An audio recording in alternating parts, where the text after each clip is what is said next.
은혜를 나누도록 하겠습니다. 성경에는 많은 기적 이야기들이 나오고 있습니다. 그런데 그 수많은 기적 사건들 가운데에 우리가 경험할 수 있는 가장 중요한 두 가지 기적을 얘기를 한다면 그것은 바로 거듭남과 성장이라고 말할 수 있습니다. 거듭남이 기적이고 성장이 기적이라는 거예요. 이 그만큼 어렵다는 것이죠. 기적이 홍해가 갈라지고 죽은 자가 살아나고 이런 것도 기적이지만은 거듭나고 성장하는 것, 이것이 더 중요하고 가치 있는 기적이라는 것이죠. 그래서 성경은 이 거듭남과 성장이 정말로 힘든 것임을 우리에게 말씀해 주고 있는데, 요한복음 3장 9절에 보면은 니고데모가 대답하여 이르되 어찌 그러한 일이 있을 수 있나이까. 니고데모는 이스라엘을 대표하는 기관의 한 사람입니다. 똑똑한 사람이죠. 알만한 거 다 아는 사람이에요. 아무리 생각해도 그런 일은 불가능하다는 것이죠. 예레미야 13장 23절, 구수인이 그의 피부를, 표범이 그의 반점을 변하게 할 수 있느냐? 할 수 있을진데 악에 익숙한 너희도 선을 행할 수 있으리라. 구수인은 흑인을 말합니다. 흑인이 그의 피부를 변하게 한다면, 그렇게 할 수 있다면, 표범이 그 얼룩무늬가 아예 희든지 아예 검든지 그렇게 변하게 할 수 있다면 사람도 그렇게 변할 것이다. 사람도 그렇게 거듭날 것이다. 이게 무슨 얘기예요? 그거 안 된다는 거예요. 인간의 힘으로는 거듭나고 인간의 힘으로는 변한다는 것은 불가능하다는 것입니다. 그래서 기적이라는 거예요.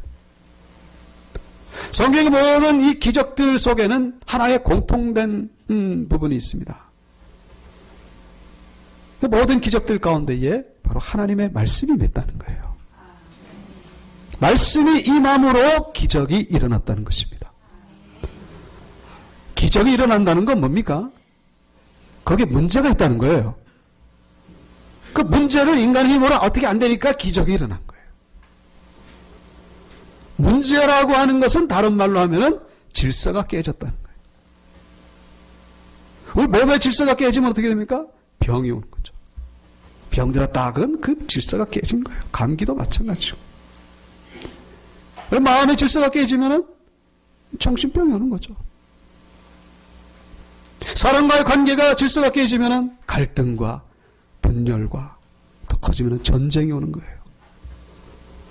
이 자연세계 가운데 질서가 깨지면은 뭡니까? 홍수가 나고 지진이 오고 쓰나미가 오고 너무 추웠다가 너무 더웠다가. 그런데 이러한 무질서 문제 가운데에 하나님의 말씀이 들어가면 어떻게 해요? 질서가 회복이 된다는 것이죠. 왜요? 말씀은 질서의 근본이기 때문에. 이 온 우주 만물의 질서를 만든 최초의 질서, 그게 바로 말씀이에요. 그래서 문제 가운데에 말씀이 들어가야만 질서가 회복되고, 그리고 이제 기적으로서 모든 것들이 올바로 돌아갈 수가 있다는 것이죠. 거듭남도 마찬가지고 성장도 마찬가지예요. 거듭나기 전에는 거듭나지 않은 상태죠. 그건 영이 죽었다는 거예요. 이거는 그것도 질서가 깨진 겁니다. 오늘 본문 23절에 너희가 거듭난 것은, 그렇게 돼 있죠. 이 거듭난다는 게 뭡니까? 니고데모가 그렇게 예수님께 물었죠. 그 거듭난다는 게 뭡니까? 두 번 태어나는 겁니까? 다시 엄마 뱃속에 들어가서 이 큰 몸으로 어떻게 들어갑니까? 그게 말도 안 되죠. 그게 아니라 두 종류로 태어난다는 거예요. 두 종류로. 육신이 한 번 태어나고 우리의 영이 한 번 태어난다. 그런 얘기죠. 그런데 이 영이 태어나는 것, 영이 다시 죽었던 영이 살아나는 것, 이거는 뭘로? 썩어질 씨로 된 것이 아니라 썩지 아니할 씨로 된다. 그런 얘기죠. 썩어질 씨는 뭡니까? 이 씨라는 씨앗, 영어로 하면 seed 그래요. seed. 근데 이 원어 성경이, 헬라어 원어 성경에 보면은 이 씨앗이 스포라 그렇게 됩니다. 스포라. 헬라어로 스포라. 근데 이 스포라에서 파생된 영어 단어 하나가 있어요. 바로 스पर्m입니다. 스पर्m. S-P-E-R-M. 그게 뭐냐면은 이 남자의 그 정자를 얘기합니다. 정충. 이 씨앗이라는 거 이게. 그래서 이 정충이 남자의 자궁에 심어지면은 그게 마치 씨앗이 떨어진 것처럼, 열매가 맺히는 것처럼 새 생명이 태어나게 되는 것이죠. 그런데 이 씨앗은 뭐예요? 썩는 씨앗이다 그런 얘기예요. 왜요? 뭐 실제적으로 정충 가만히 놔두면 썩잖아요. 또 그렇게 태어난 생명, 아무리 처음에는 귀한 생명도 나중에 썩어 시체가 되는 거예요. 그러니까 우리가 이 영이 거듭난다는 것은 어떤 육신적인 그런 활동이 아니다 그런 얘기예요. 영이 거듭난다는 것은 인간의 힘으로 어떻게 할 수 있는 게 아니다라는 것이죠. 거듭난다는 것은 인간의 능력에 바뀌란 얘기예요. 너희가 거듭난 것은 썩어질 씨로 된 것이 아니요 뭐로? 썩지 아니할 씨로 된 것이다. 썩지 아니할 씨는 뭡니까? 여러분, 씨앗은 성경에 대체적으로 여기에 비유를 하고 있습니다. 바로 하나님의 말씀이죠. 하나님의 말씀은 무조건 다 씨앗이다. 이건 아니지만은 씨앗은 거의 대체적으로 하나님의 말씀으로 상징하는 것을 볼 수가 있습니다. 그래서 우리가 거듭나게 되는 것, 이것은 바로 인간의 활동이 아니라 항상 어떻게 해요? 살아있고 항상 있는 하나님의 말씀으로 그게 이루어진다는 것을 말씀하고 있는 것이죠. 아멘. 말씀이 들어갈 때에 비로소 그 영이 살아나게 된다는 것입니다. 죽어있던 영이 눈을 뜨는 거예요. 이거는 만들어지는 것이 아니라 뭐 어떻게 이루어가는 것이 아니라 쌓아져가는 것이 아니라 그냥 뻥 하고 태어난다는 것입니다. 뻥 하고. 그래서 하나님의 능력은 창조의 능력이죠. 아무것도 없는데 뭐가 생겨나는 거예요. 이거는 인간의 이성을 초월하는 거. 뭐가 있어야 뭘 마이크도 만들어지고 뭐도 만들어지고 그러죠. 아무것도 없는데 뭐가 만들어집니까? 우리의 영이 그와 같다는 거예요. 하나님의 말씀이 들어갈 때에 비로소 영이 살아난다는 것입니다. 이 항상 있다는 얘기는 썩지 않는다는 얘기죠. 썩지 않는다는 얘기예요. 이 아까 전에 말씀드린 그 스पर्m, 이 사람의 정충은 썩습니다. 그러나 말씀으로 태어난 영은 결코 썩어지지 않는다는 거예요. 말씀이 새로운 영을 낳게 한다는 거예요. 여러분, 하나님은 우리의 아버지가 되시죠. 어머니는 누굴까요? 뭐 이상한 얘기를 합니다만은. 네? 보통 아버지는 하나님이세요. 그럼 어머님이 있지 않을까요? 이단에는 그렇게 얘기를 하겠죠. 그러나 이제 어머님이 그렇다는 것이 아니라 이제 그런 의미죠. 하나님의 말씀이 마치 어머니와 같은 그런 의미로 다가올 수 있다는 거예요. 야고보서 1장 18절. 그가 그 피조물 중에 우리로 한 천 열매가 되게 하시려고 자기의 뜻을 따라 진리의 말씀으로 우리를 낳으셨느니라. 우리를 뭐로 낳았다고요? 말씀으로 낳았다는 거예요. 그러니까 그 꼭 마치 어머니와 같은 그런 역할을 한다는 거예요. 말씀으로 우리가 태어났다는 것입니다. 여러분 거듭나셨습니까? 여러분은 말씀으로 태어난 거예요. 말씀으로 지금 우리가 여기 앉아 있는 것입니다. 그래서 이 사람이 거듭난다는 것은 말씀밖에 없다는 거예요. 아멘. 하나님의 은혜, 하나님의 역사하심, 그 외에는 없다는 것입니다. 아멘. 그러니까 말씀이 온전히 들어가면은 그 누구든지 변하게 돼 있다는 거예요. 아멘. 말씀이 들어가면 거듭나게 된다는 것입니다. 그 미국의 1969년부터 한 4년 동안, 옛날이죠, 미국의 닉슨 대통령을 보좌하던 찰스 콜슨이라고 하는 사람이 있었습니다. 이 사람이 얼마나 막강한 권력을 가지고 있었는지 뭐 날아가는 새도 떨어뜨린다고 하는 그럴 정도로 이 사람이 아주 잔인한 사람이었습니다. 자기 마음에 들지 않으면 그냥 막 잘라버리고 정리해버리고 그래서 그의 별명이 hatched man, 도끼라는 얘기죠. 도끼라 그냥 콱 잘라버리고 끊어지고. 그래서 사람들은 이구동성으로 이 사람에 대해서 그렇게 얘기를 합니다. 세상에 다 변해도 변하지 않을 것 하나 있는데 그게 바로 이 찰스 콜슨이다. 그건 나쁜 의미죠. 절대로 이 사람이 그 악한 것은 변하지 않는다. 그럴 정도로 그렇게 평가받던 사람이었는데 어느 날 그만 이 닉슨 대통령이 워터게이트 그 사건에 연루되는 바람에 추락하기 시작합니다. 덩달아 이 사람도 추락하면서 결국 감옥에 들어가게 돼요. 그래서 감옥에서 나오기까지 4년 동안 감옥 생활을 하게 되는데 이 사람이 감옥에 갔을 때에 많은 사람들이 이 사람은 절대 변하지 않을 것이라고 포기했지만은 변할 것이라고 믿고 이 사람을 위해서 기도했던 상원의원 3명이 있었습니다. 이 3사람이 면회를 갔어요. 가가지고 성경책을 집어넣어주고 그리고 C.S. 루이스라는 분이 쓴 순전한 기독교 Mere Christianity라고 하는 그 책을 이렇게 놓으셨습니다. 그 혼자 똑방에서 뭐 아무것도 안 하니까 뭐합니까? 성경을 보는 거예요. 그리고 신앙석을 읽습니다. 그런 가운데 점점 마음이 변화되기 시작합니다. 아, 기독교 일리가 있구나. 정말 그렇구나. 그러다가 결국 어느 날 은혜를 받게 돼요. 차디찬 감방에서 무릎을 꿇고 성경책을 앞에 놓고 예수 그리스도를 자신의 구주로 영접하기에 이르게 되었다는 거예요. 그리고 그가 변하기 시작합니다. 그 해치트맨, 도끼맨 이 사람이 다른 사람의 빨래를 빨아줍니다. 어려운 사람을 도와주기 시작해요. 너무나 변화되기 시작하는 거예요. 그리고 1976년에 이분이 추록하자마자 책 한 권을 냅니다. 그게 바로 여러분이 보시는 Born Again, 중생, 거듭난다는 얘기죠. 근데 우리나라 말로 번역할 때는 조금 다르게 됐어요. 백악관에서 감옥까지 조금 그러니까 일반 사람들도 좀 접근할 수 있도록.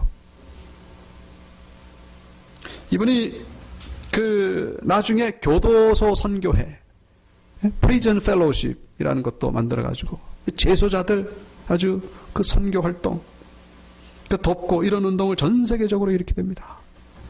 그리고 1993년 종교계의 노벨상이라고 불리는 템플턴 상을 받기에 이르게 되었다는 거예요. 참으로 위대한 여정이라고 말할 수밖에 없는 것이죠. 도끼 같았던 그런 사람을 어떻게 이런 종교의 노벨상, 템플턴 상을 받게 할 수 있겠는가? 그게 뭐의 능력입니까? 말씀의 능력이라는 거예요. 말씀이 들어가면 그렇게 변화가 일어나게 된다는 것입니다. 죽은 자가 살아나는 것보다 더 위대한 기적이 바로 이런 기적이라는 거예요. 죽은 자가 살아나면 그 한 사람으로 끝납니다. 그러나 그 사람이 거듭나게 되면 그 사람을 통해서 선한 영향력이 강같이 흘러가게 된다는 거예요. 이 사람 때문에 얼마나 많은 사람들이 거듭났겠습니까? 그런데 그보다 더 중요한 것이 있죠. 오늘 본문에 그런 말씀이 있습니다. 24절. 모든 육체는 풀과 같고 모든 영광은 풀의 꽃과 같으니 풀은 마르고 꽃은 떨어지되 아무리 사람이 영광을 누린다고 해도 그건 다 없어진다는 거예요. 그런데 영원히 있는 게 있어요. 그게 뭡니까? 25절. 오직 주의 말씀은 세세토록 있도다. 하나님의 말씀은 끝나는 게 없다는 거예요. 여러분, 우리 안에 말씀이 들어와가지고 거듭나잖아요. 그 말씀이 영원한 것처럼 우리의 존재도 영원하게 된다는 것입니다. 우리의 존재가 썩지 않게 된다는 거예요. 하나님의 말씀이 썩지 않는 것처럼 우리의 존재도 썩지 않게 된다는 거예요. 바로 그 장본인들이 바로 여러분이라는 사실을 기억하시기 바랍니다. 여러분들이 바로 영원한 사람들이에요. 믿습니까? 우리는 영원히 살 사람들. 그래서 거듭나는 것이 기적이라는 거예요. 두 번째 위대한 기적은 뭐라고요? 성장한다는 것이죠. 성장한다는 것. 오늘 본문 2장 1절에 중요한 단어가 나오죠. 그러므로는 뭡니까? 그러므로를 기준으로 해가지고 전에 거는 원인이에요. 그러므로 뒤에 거는 결과고. 그러니까 이렇기 때문에 이렇게 됐다는 거예요. 그러니까 오늘 보면 그러므로 앞에 거는 뭡니까? 거듭나는 거죠. 거듭났다. 그랬기 때문에 어떻게 된다는 거예요? 어떻게 된다는 거예요? 여기 2절 후반절 잘하게 된다는 것입니다. 온전히 거듭나게 된 사람은 어떻게 된다고요? 성장하게 된다. 그런 얘기죠. 그런데 성장도 기적이라는 거예요. 왜요? 그만큼 힘들다는 것이죠. 우리나라에 많은 기독교인들이 있습니다만 그 가운데 이제 정말로 교회에 다니는 것 말고는 믿지 않는 사람들과 구별이 안 되는 사람들이 맨 거기서 거기인 사람들이 얼마나 많습니까? 교회 다니는 것 때문에 신앙 가진 것 때문에 이전보다 삶이 변화돼가지고 믿지 않는 사람들과 구별되는 사람들도 있겠지만은 구별되는 사람도 있겠지만 그렇지 않은 사람들이 많다는 거예요. 그 이유는 두 가지죠. 두 가지. 뭡니까? 첫째는 거듭나지 않았거나 둘째는 성장하지 않았거나 둘 중에 하나라는 거예요. 그런데 이 성장도 어떻게 해요? 거기에 말씀이 필요하다는 것입니다. 오늘 본문 그 2장 1절과 2절 성장하기 위해서 두 가지를 말씀하고 있죠. 첫째는 뭐예요? 버리라는 것입니다. 버리라는 거예요. 뭘 버리라? 악독과 기만과 외식과 시기와 모든 비방하는 말을 버리라는 거예요. 우리가 가지고 있는 그 세상에 속한 그 더러운 찌꺼기 이거를 버리라는 거예요. 버리셨습니까? 아멘이십니까? 제가 알기로는 여러분이 버린 적은 있어요, 분명히. 그러나 이거는 한 번 버리는 걸로 되는 게 아닙니다. 마치 쓰레기통 같아요. 쓰레기통 한 번 버리면 그다음 안 찹니까? 또 차는 거예요. 버리면 또 차고 버리면 또 차고 계속해서 언제까지? 죽을 때까지. 죽을 때까지 연속되는 작업이 바로 이거라는 것입니다. 안 버리면 차는 거예요. 조금만 방심하면은 조금만 잠들면은 그냥 이 악독한 것이 다 차는 겁니다. 내 안에 교만과 욕심과 시기와 질투와 미움과 분열과 다툼과 세상에 대한 허영심, 의심, 불순종 이런 것들이 내 안에 자꾸 참 이걸 버리라는 것입니다. 버리는 건 뭐예요? 의지라는 거예요. 의지. 여러분의 의지를 가지고 버리시길 바랍니다. 하나님이 도와주시지만은 나의 의지를 가지고 나가지 않으면 하나님도 못 도와주신다는 거예요. 여러분의 의지를 가지고 감정만 가지고 신앙생활하는 게 아니에요. 지식만 가지고 생활하는 게 아닙니다. 우리의 의지를 복종시키라는 것입니다. 복종시키. 그래서 사도 바울도 쳐서 복종시킨다 그랬거든요. 그러면 가만히 저절로 되는 게 아니라 우리 의지와 하나님의 은혜가 합해져 가지고 우리는 온전을 향해 나아가게 된다는 것입니다. 버리는. 둘째는 뭐예요? 둘째는 2절에 나오죠. 신령한 젖을 사모하라 그랬습니다. 갓난아기들 같이 순전하고 신령한 젖. 갓난아기들이 그 젖을 빨 때요 얼마나 힘차게 빠는지 모릅니다. 저희 아기들 어렸을 때 저기 손가락을 입에다 빨면 아주 그냥 쫙쫙 빨아요. 아주 그냥 손가락이 막 빨려 들어갈 정도로 그게 본능이 생존 본능이에요. 이 신령하고 순전한 젖은 바로 하나님의 말씀이죠. 하나님의 말씀을 그렇게 사모하라는 거예요. 그렇게 먹는 많은 둥 그런 게 아니라 그냥 입맛이 없어가지고 아유 안 먹어 이게 아니라 이게 없으면 마치 이거 없으면 나 죽는다. 이거 없으면 이거 먹어야 내가 산다. 이 말씀을 그렇게 사모하라는 것입니다. 사모할 때 어떻게 해요? 그때에 성장이 일어나게 된다는 것입니다. 여러분 내 삶 가운데 성장이 없습니까? 거듭난 것 무슨 같은데. 그렇다면 여러분 말씀을 사모해야 된다는 것이죠. 하나님의 말씀은 우리를 거듭나게 할 뿐만 아니라 우리를 성장하는 데에 유일한 하나님의 도구가 된다는 것이죠. 그래서 우리는 날마다 말씀의 은혜를 받아야 됩니다. 그래야 성장하지, 그렇지 않으면 성장할 수가 없다는 거예요. 여러분 어렸을 때 그 로빈슨 크루소라고 하는 그 동화책, 소설책을 본 적이 있을 겁니다. 뭐 이름은 많이 들어보셨죠. 읽은 분도 계시겠고. 저도 어렸을 때 뭐 동화책을 읽어봤는데 그저 그냥 어떤 사람이 배 타고 가다가 풍랑 만나서 무인도에 도착해가지고 뭐 그렇게 살았다. 이제 그렇게만 알고 있는데 사실의 원작은 그렇지 않다는 거예요. 이게 1권, 2권, 3권으로 되어 있습니다. 저기 뭐라고 써있죠? 무인도에서 하나님을 찾은 이야기. 이 마치 철로역정과 같이 기독교의 고전이라. 우리가 알고 있는 내용은 1권에만 나옵니다. 근데 2권과 3권에는요, 놀라운 얘기가 나오고 있어요. 무슨 얘기냐면은, 이 로빈슨 크루소가 이제 소설 인물이다마는, 이 사람이 여행을 좋아해요. 아버지 말도 잘 안 듣고. 어느 날 배 타고 여행을 가다가 풍랑을 만나요. 그 무인도에 도착합니다. 거기까지는 다 비슷해요. 그런데 지나가는 배를 만나질 못합니다. 그 두려움과 외로움과 공포 속에. 근데 파도와 함께 밀려온 그 나무 상자가 있길래 그 뚜껑을 딱 열어봤더니 뭐가 있냐면 거기 성경책이 있는 거예요.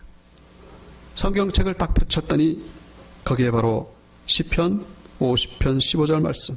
환난 날에 나를 부르라. 내가 너를 건지리니 내가 나를 영화롭게 하리로다. 이 말씀이 눈에 딱 들어온 거예요. 아, 내가 환난 날인지 어떻게 알았지?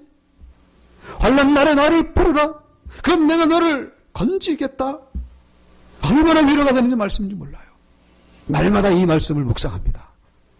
아침에 일어나면 묵상하고 아침에 묵상하고.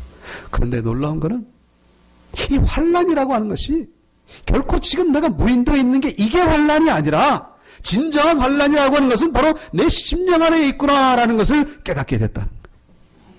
내 안에 더러움이 있고 내 안에 악독이 가득하고 내가 교만하고 내가 죄인이구나. 내가 죄인이구나. 이 사실을 깨닫게 되는 거예요. 그래서 어느 날 이 성경책을 읽다가 갑자기 성경책 앞에 무릎을 꿇고 그렇게 기도하기를 시작합니다. 다윗의 아들 예수여, 왕이신 메시아여, 나로 하여금 회개하게 하여 주시옵소서. 나를 변화시켜 주시옵소서. 그러면서 막 기도를 하는 거예요. 근데 기도를 하고 났는데 하나님의 은혜가 얼마나 있는지 그 속에 천국이 임하는 거예요. 마음 가운데 기쁨과 평강이 있습니다. 그리고 나서 변화된 게 있죠. 그동안 이 감옥으로 생각했던 이 무인도가 거기가 낙원이 됐다는 거예요. 거기가 천국이 된 거예요. 내 심령이 변하니까 내 환경이 변하게 되더라는 거예요. 이 사람이 무인도에 도착한 지 11년 만에 거듭남의 은혜를 체험하게 됐다는 거예요. 그래가지고 이 사람이 성경책을 계속 읽는 가운데에 이 노동의 신성함, 그래가지고 뭐 씨앗을 뿌리고 나름대로 농사를 지어가지고 열매를 맺고, 그리고 좀 더 이 무인도가 워낙에 넓었어요. 그래가지고 좀 더 멀리 가봤더니 사람의 발자국이 있는데 그게 식인종의 발자국이 있어요. 어떤 한 청년이 식인종에게 죽는 거를 발견하고 이 죽음을 무릅쓰고 그 사람을 건져줍니다. 그 사람을 데려다가 성경 공부를 시킨 거예요. 이 책에 그런 얘기 나옵니다. 성경 공부를 시켜가지고 제자화를 시킨 거예요.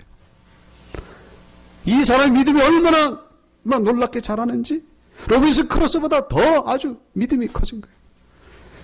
나중에는 배를 타고 결국 고향인 영국 런던에 도착했다고 하는 그런 이야기입니다.